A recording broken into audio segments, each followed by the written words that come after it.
want me to do? Draw you a picture? Spell it out? We should do something on this bloody mainstream media stuff, Johnny. Mainstream media, do you reckon we should, aren't we always going on about mainstream media? Just do as you're told, for Christ's sake. Johnny, mainstream media and bloody free speech. Are the mainstream media channels just owned by bloody corporations?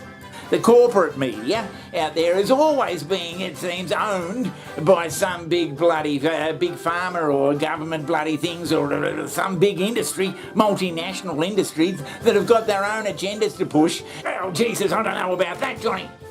And they don't want their major channel, their outlet, spilling a whole lot of shit that might put the bloody sponsors in a bad light. What about this Tucker Carlson bloody bullshit?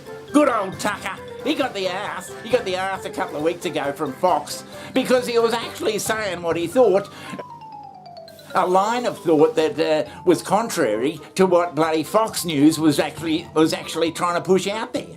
Johnny, is this bloody true, or are you making all this shit up? And a brand new show. Watch this.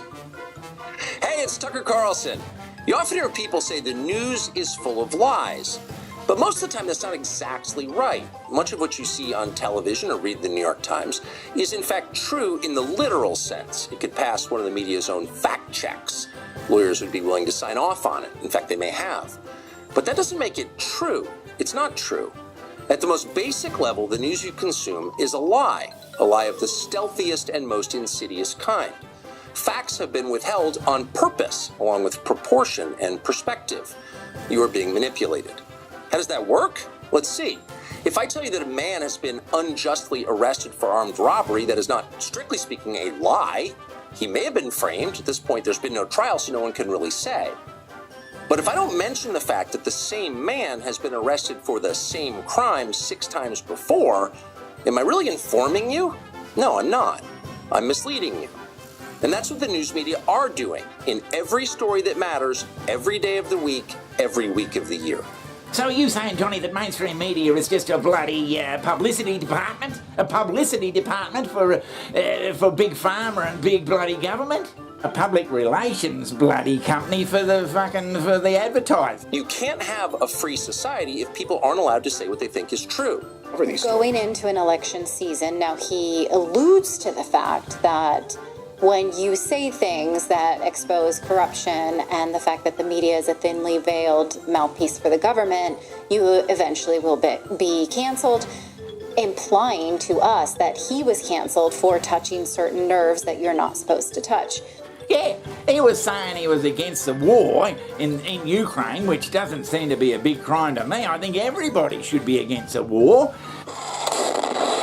He was against big corporatisation, he was against big pharma and all that sort of shit, holding sway over the bloody mainstream media and not being able to say what you reckon and giving things a real good hard look at instead of just being flushed away by the mainstream media as something they're not interested in or they don't want to bloody tell anyone about. You have the right to remain silent.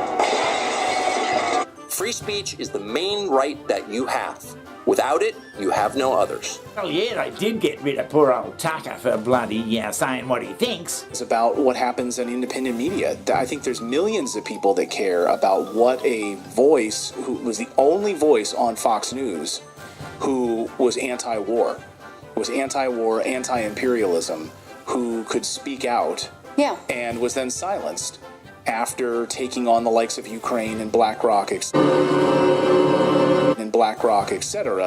and then was silenced on that network, and now can go to a free speech platform.